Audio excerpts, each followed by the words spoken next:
Hello students, how are you? I hope you are all fine and stay at home. Now we are discuss our next topic of unit 5 gaseous law. Okay, हम पहले discuss कर चुके हैं बेटा gases state क्या होती है, उनकी फिजिकल प्रॉपर्टी क्या क्या होती है, मेजरमेंट कैसे किया जाता है। अब गैसेस को लेके बेटा कुछ लॉज दिए हुए हैं वो हम डिस्कस करने वाले हैं। ठीक है, तो फर्स्ट हम डिस्कस कर रहे हैं बेटा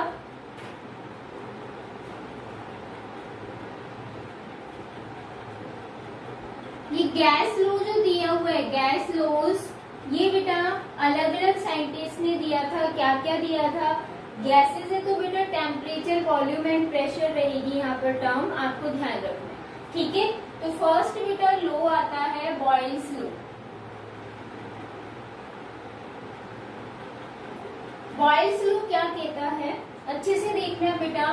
अकॉर्डिंग टू बॉयल साइंटिस्ट है, इन्होंने क्या कहा था कि जो वॉल्यूम होती है किसी भी गैस की at any constant temperature, not any constant, at constant temperature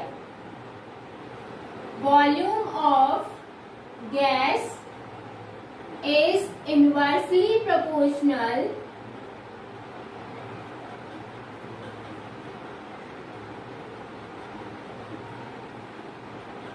to pressure. ठीक है बेटा, यहाँ टेम्परेचर क्या रहेगा? कांस्टेंट। तो जो वॉल्यूम है वो बेटा इनवर्सली प्रोपोर्शनल होती है किसके बेटा? प्रेशर के। और जब यहाँ पर प्रोपोर्शनल का साइन हटाओगे तो एक कांस्टेंट आएगा जिसको हम के से रिप्रेजेंट करते हैं, के बाय पी। ठीक है, तो बेटा ये आपके पास इक्वेशन आ गई है बॉयल्स लॉ के अकॉर्डिंग, जिसको आप बॉयल्स इक्वेशन भी बोल सकते हो फॉर एनी गैसेस। ठीक है, आप देखो बेटा प्रेशर अगर हम इधर ले आते हैं तो पीवी इज इक्वल टू क्या हो जाता है? कांस्टेंट। ठीक है, आपके पास एक इक्वेशन ये आ गई है फर्स्ट एंड ये इक्वेशन आ गई है सेकेंड। क्लियर? आप देखो बेटा अब हमें ये करना है कि कोई भी जो गैस है वो एक सिंगल नहीं है, उसके अंदर टू गैसेस, क्योंकि अगर हम एनवायरनमेंट की बात करें तो बहुत सारी गैसेस हैं। ठीक है, तो किसी कंटेनर के अंदर टू टाइप की गैसेस अगर फिलअप है तो क्या होगा? सपोज जो वन गैस है उसका प्रेशर है P1 और वॉल्यूम भी क्या है? V1। जो सेकेंड गैस होगी बेटा उसके लिए प्रेशर होगा P2 और वॉल्यूम क्या होगी? V2। तो हम क्या कहेंगे? P1 V1 is equal to constant. ठीक है, and P2 V2 is equal to constant. तो हम ऐसे लिख सकते हैं P1 V1 is equal to P2 V2। ये है बेटा इक्वेशन थर्ड। अब इनके बेसिस पर हम ग्राफिकल रिप्रेजेंटेशन देखेंगे एंड बेटा न्यूमेरिकल्स आते हैं। तो न्यूमेरिकल्स जब सारे लॉज कंप्लीट हो जाएंगे तब हम डिस्कस करेंगे, अलग से वीडियो बनाएंगे न्यूमेरिकल की। तो यहाँ पर देखो बेटा आपको ग्राफिकल रिप्रेजेंटेशन करना है equation first, second and third के बेस पे। ग्राफिकल रिप्रेजेंटेशन अगर हम देखें तो देखो हमने कहा जो वॉल्यूम है वो प्रेशर के क्या है बेटा? इनवर्सली प्रोपोर्शनल है। अगर आप प्रेशर यहाँ रखते हो, वॉल्यूम यहाँ रखते हो, तो जैसे जैसे प्रेशर क्या कर रहे हो? वॉल्यूम इंक्रीज कर रहे हो, प्रेशर क्या होगा? डिक्रीज। या फिर प्रेशर डिक्रीज कर रहे हो तो वॉल्यूम क्या होगा? इंक्रीज। देखो वॉल्यूम हम डिक्रीज करते जा रहे हैं, प्रेशर क्या होता जा रहा है? इंक्रीज। तो ये आपके पास ग्राफ आएगा किसके लिए? This one. That means volume is inversely proportional to the pressure. ठीक है, अगर बेटा हम ये लेते हैं क्या कि यहाँ पर तो वॉल्यूम है यहाँ पे 1/P पूरा का पूरा, तो ये तो डायरेक्टली प्रोपोर्शनल है, तो आपके पास ग्राफिकल रिप्रेजेंटेशन ये आ जाएगा। ठीक है, इन दोनों के लिए ये है PV इज इक्वल टू क्या है? कांस्टेंट। अगर बेटा हम प्रेशर इंक्रीज करते जाएंगे तो ये वैल्यू क्या रहेगी? कांस्टेंट ही रहेगी। तो यहाँ पर आपके पास PV या हम कहे वॉल्यूम प्रेशर पर ही डिपेंड कर रही है। प्रेशर अगर इंक्रीज डिक्रीज करेंगे तो वॉल्यूम भी इंक्रीज डिक्रीज हो रही है। तो अगर हम प्रेशर लेते हैं तो ये हमेशा क्या आएगा? कांस्टेंट। क्यों? क्योंकि ये PV इज इक्वल टू क्या है बेटा? कांस्टेंट। तो ये है इक्वेशन सेकंड के बेस पे ग्राफिकल रिप्रेजेंटेशन। फर्स्ट के बेस पे आपके पास 2 रिप्रेजेंटेशन आएंगे, सेकंड के बेस पे 1 एंड बेटा अगर थर्ड हम देखते हैं P1 V1 P2 V2 तो इसमें बहुत सिंपल है, वॉल्यूम इंक्रीज करते जाओ, प्रेशर इंक्रीज होते जा रहा है, दैट मीन्स आपके पास बहुत सारे ऐसे ग्राफ आ जाएंगे, V1 अलग, V2 अलग, P2 अलग, ठीक है, सारी चीजें। तो इसके लिए ग्राफ आएगा सेम इसी तरीके से, लेकिन बेटा यहाँ पर इस टाइप से ग्राफ आ जाता है। वॉल्यूम भी अलग अलग रहेगी, प्रेशर भी क्या रहेगा, अलग अलग रहेगा, ठीक है। ये ग्राफ आता है थर्ड के लिए। तो बेटा बॉयल्स लॉ क्लियर है सभी को, आपको ध्यान रखना है बॉयल्स लॉ के according eight constant temperature volume जो होती है वो प्रेशर के इनवर्सली प्रोपोर्शनल होती है। आप देखो बेटे एक चीज और ध्यान रखना है, वो क्या है कि ये जो बॉयल्स लॉ है उसका सिग्निफिकेंस क्या होगा, यहाँ पर ये किसमें यूज में आ रहा है। तो बहुत सिंपल सा है बेटा, देखो हम क्या कह रहे हैं कि जो प्रेशर होता है वो बेटा डायरेक्टली प्रोपोर्शनल होता है डेंसिटी के, ये ध्यान रखना, ठीक है। मैं आपको सिग्निफिकेंस अलग से ही करवा देती हूँ। ये था बॉयल्स लॉ, अभी हम डिस्कस करने वाले हैं बेटा सिग्निफिकेंस। तो देखो बॉयल्स लॉ की सिग्निफिकेंस क्या है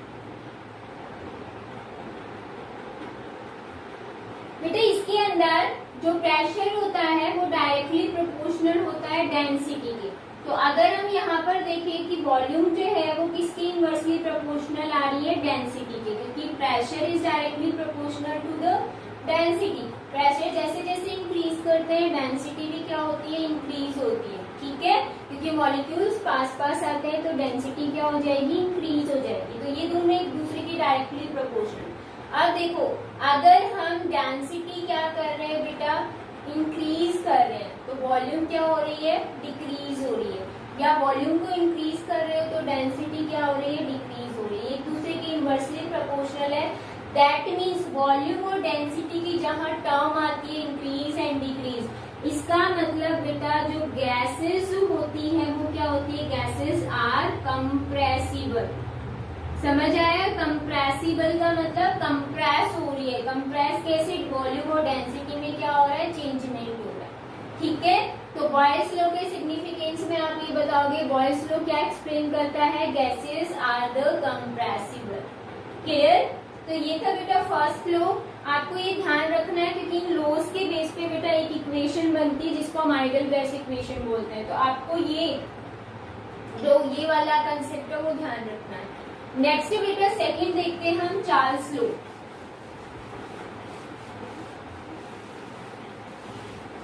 बहुत सिंपल है बेटा चार्ल्स लॉ, आपको ध्यान रखना है। अभी यहाँ पर क्या था बेटा, टेम्परेचर कांस्टेंट था। चार्ल्स ने क्या देखा, सेकंड आता है चार्ल्स लॉ। ये क्या कहता है, ये कहता है at constant pressure volume of gas is directly proportional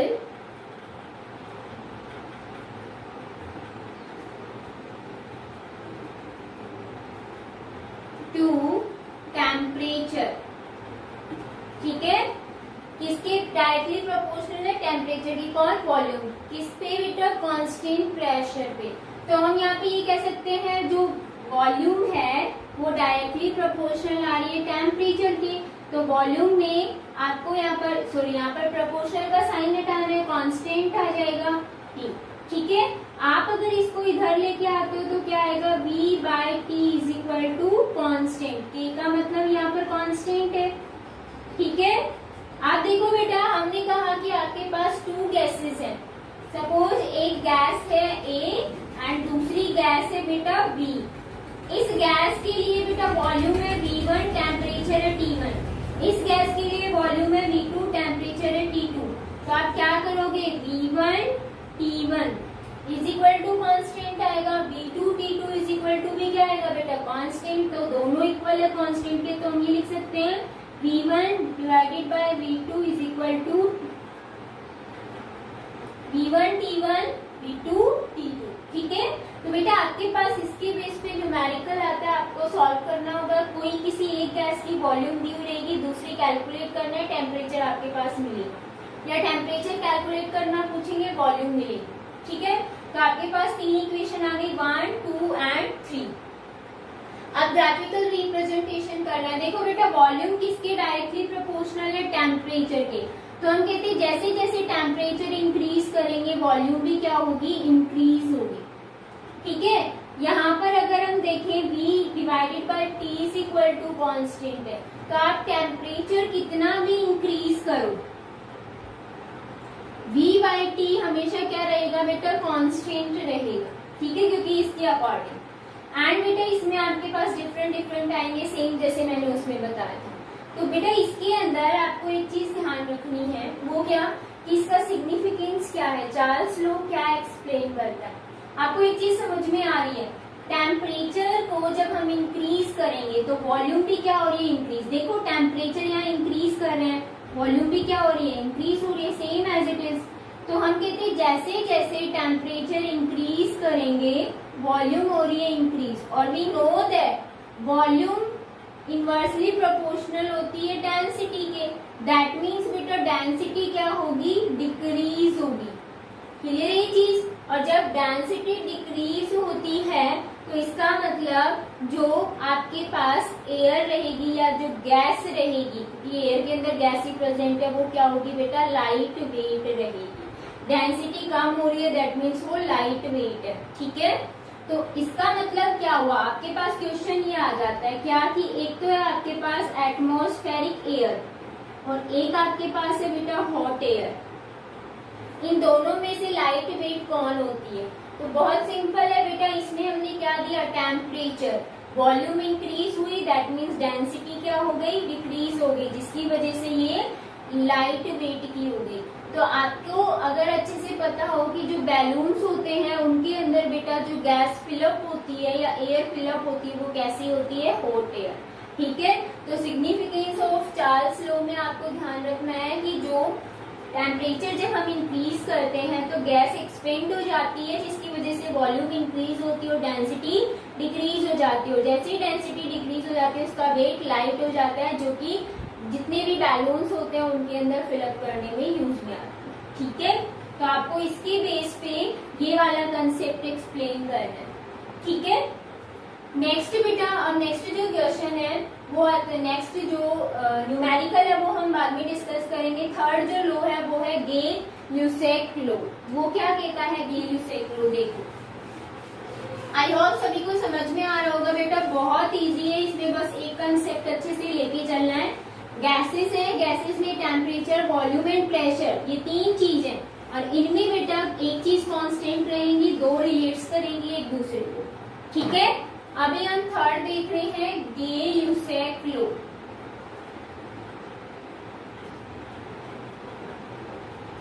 गे-ल्यूसेक scientist ने क्या कहा था, इन्होंने ये कहा कि देखो बेटा अभी तक हम क्या कर रहे थे, वॉल्यूम का टेम्परेचर के साथ भी देख रहे थे और प्रेशर के साथ भी देख रहे थे। एक में क्या था बेटा, प्रेशर कांस्टेंट था, दूसरे में क्या है, टेम्परेचर कांस्टेंट है। दोनों देख लिए हमने, बॉयल्स लॉ में टेम्परेचर कांस्टेंट था, चार्ल्स लॉ में प्रेशर कांस्टेंट था। अब बेटा गे-ल्यूसेक ने क्या कहा, गैसेस के लिए एट कांस्टेंट वॉल्यूम, वॉल्यूम क्या रहेगी, कांस्टेंट रहेगी।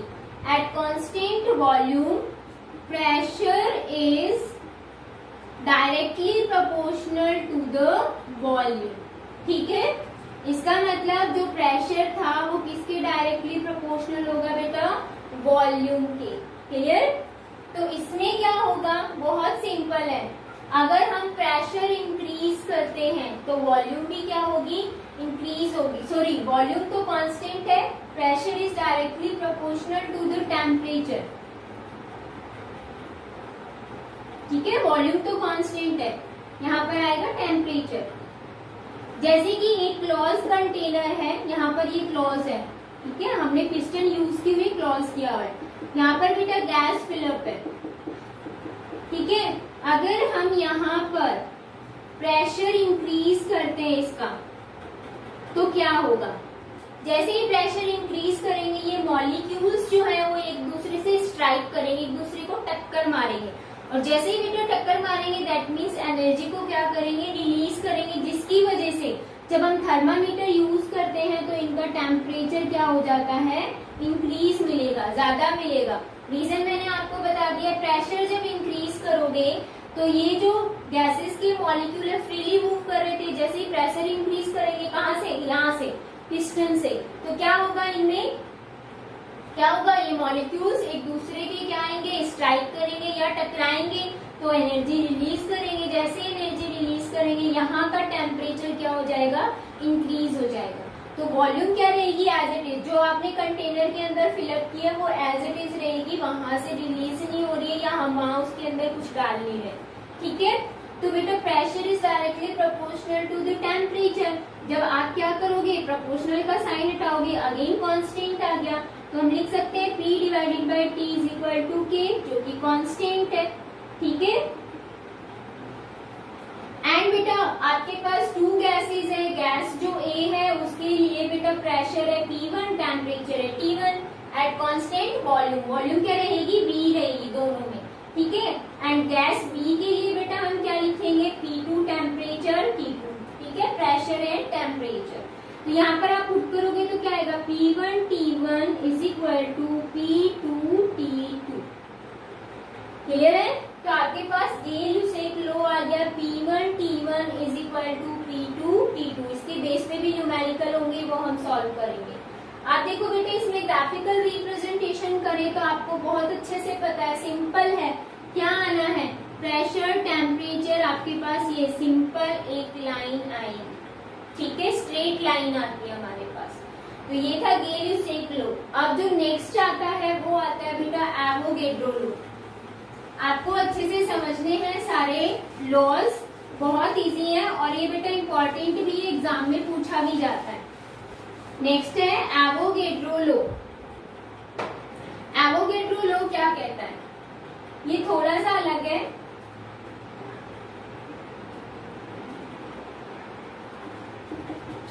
ये कहता है कि eight constant temperature and pressure, समझ आया बेटा, प्रेशर भी कांस्टेंट है और टेम्परेचर भी कांस्टेंट है। जो प्रेशर और टेम्परेचर जब कांस्टेंट होता है तो जो बेटा वॉल्यूम होती है गैस की, volume of gas is directly proportional to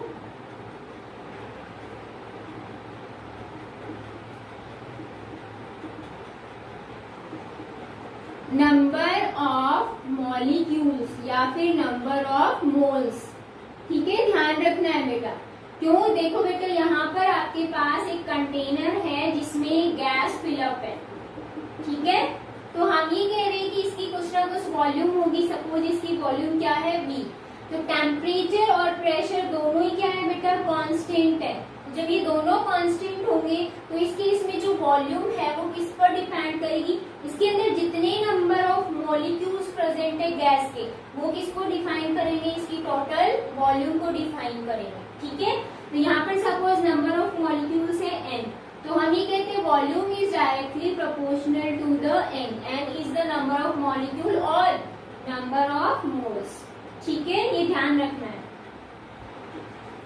तो बेटा वी नो दैट क्या n इज इक्वल टू क्या होता है, given mass by molar mass. Given mass को स्मॉल m से, मोलर मास को कैपिटल M से।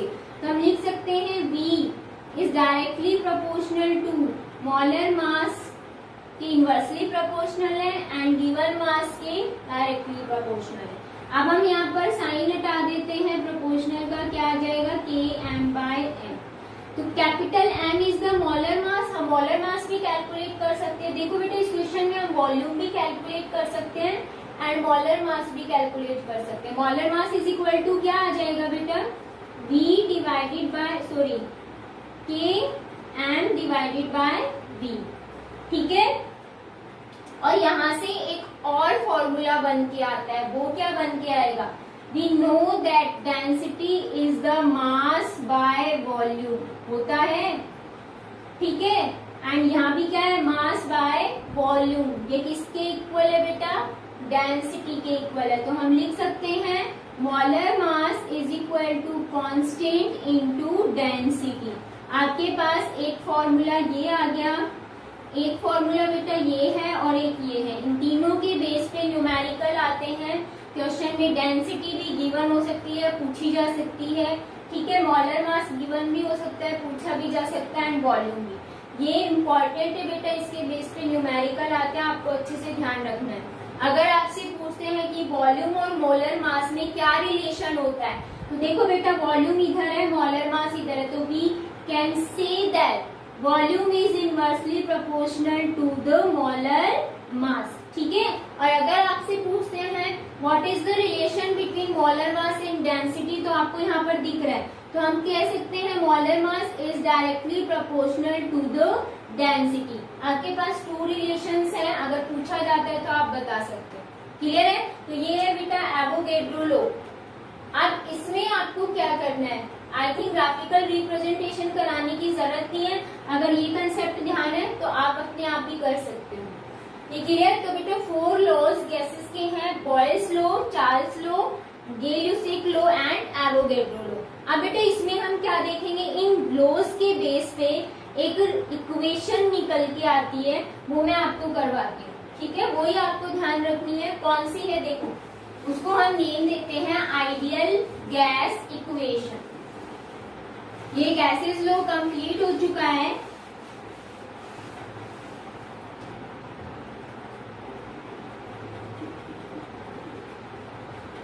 ये आइडियल गैस इक्वेशन कैसे रिलीज निकल के आई वो देखना है। ठीक है, अब देखो सबसे first according to Boyle's law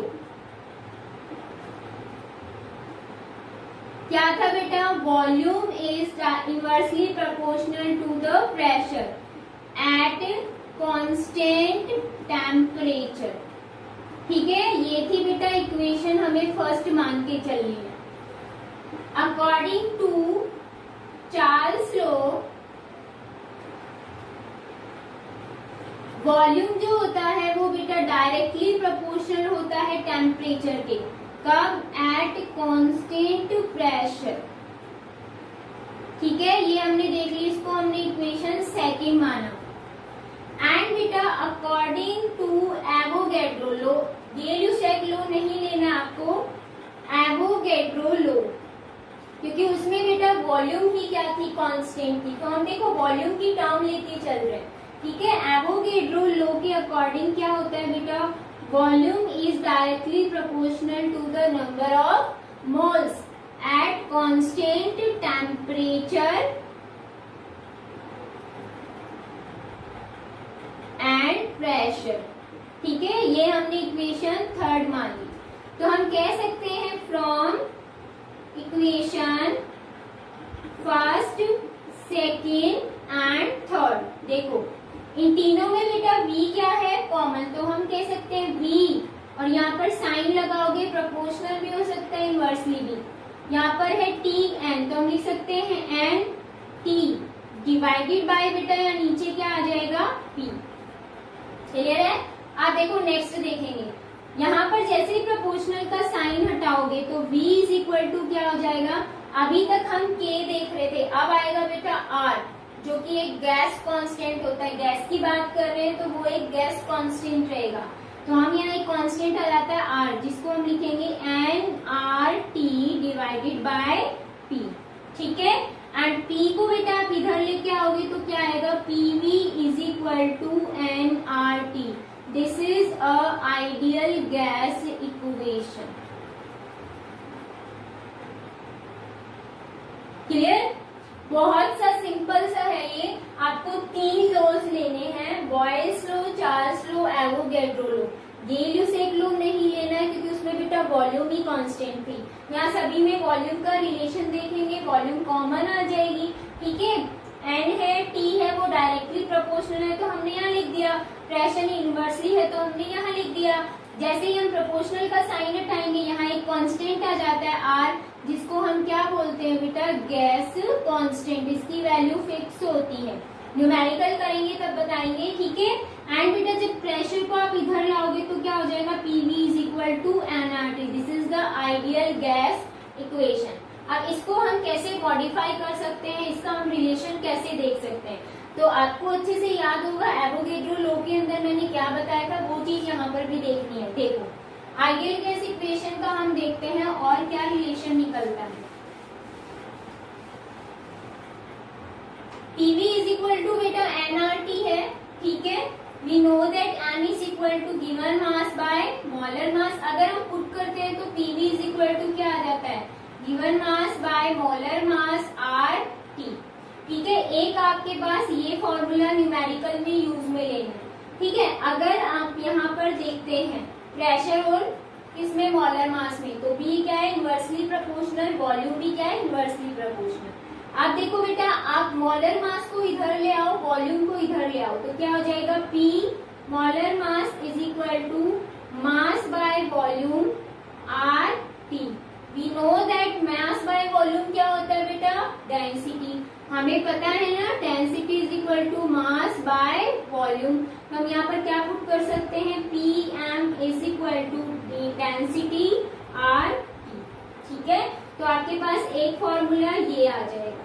clear है? तो बेटा इन फॉर्मूले की हेल्प से हम बहुत सारे न्यूमेरिकल्स देखेंगे कि कैसे कैसे ये फॉर्मूले हम अप्लाई करेंगे। क्लियर? अगर क्वेश्चन में डेंसिटी आ जाती है तो ये वाला फॉर्मूला अप्लाई करना है, डेंसिटी पूछी जाती है तो।